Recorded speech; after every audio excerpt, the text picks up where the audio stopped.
नागपुरातली गांधीनगर परिसरात अवैध जनावरांचा गोठा चालवणाऱ्यांना प्राणीप्रेमी सामाजिक कार्यकर्त्या स्मिता मेरे यांच्यावर जीवघेणा हल्ला केलाय।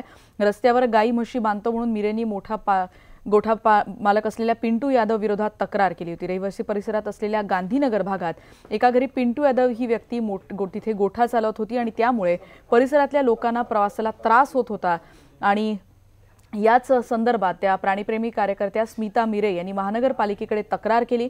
महापालिकेने या यादवला नोटीसही बजावलेली होती, पण त्याच्यानंतर गंभीर बाब अशी की त्यांच्यावर स्मिता मेरेंवर त्यानंतर हल्ला करण्याचा प्रयत्न झाला। अधिक माहिती घेणार आहोत या संदर्भात आपण अधिक बोलणार आहोत। स्मिता मेरे देखील आता आपल्या सोबत आहेत। आमचे प्रतिनिधी प्रवीण मुधोळकर सध्या नागपूरहून आता आपल्या सोबत आहेत। निश्चितच हा गंभीर प्रकार आहे। स्मिता, नेमकं काय झालं होतं आणि आत्ताची काय यामध्ये, जसं आपल्याला माहिती आहे की फक्त जीवघेणा हल्ला झाला होता पण विनयभंगाची तक्रार दाखल झाली होती, हे सगळं प्रकरण काय आहे? मी ॲक्च्युअली एक कंप्लेंट केलेली होती NMCला, महानगरपालिकेला।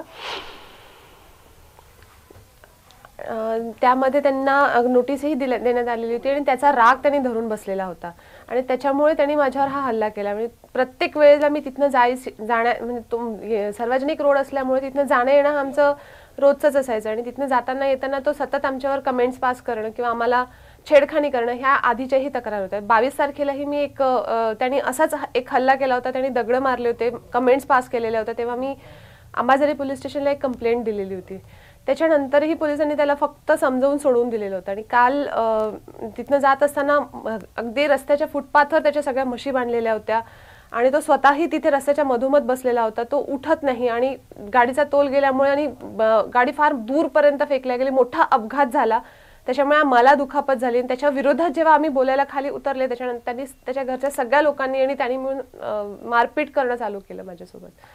स्मिता, या संदर्भात पोलिसांचं नेमकं काय म्हणणं आहे? एवढा सगळा गंभीर प्रकार घडलेला आहे, गाडीची अवस्था देखील आपण बघतोय, रोजचा येण्या जाण्याचा हा सगळा रस्ता आहे, आता या संदर्भात पोलिसांचं काय म्हणणं आहे?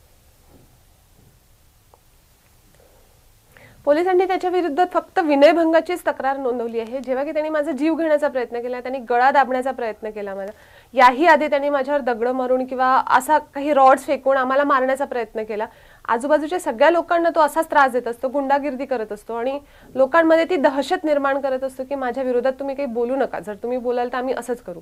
इनफॅक्ट त्याचं असं म्हणणं आहे की पोलिसही माझं काही बिघडवू शकत नाही, महानगरपालिका मी माझ्या खिशात घेऊन चालतो। पोलिसांनी त्याच्यावर अटेम्प्ट टू मर्डर, त्यांनी मारण्याचा प्रयत्न केला, हा गुन्हा अजूनही दाखल केलेला नाहीये।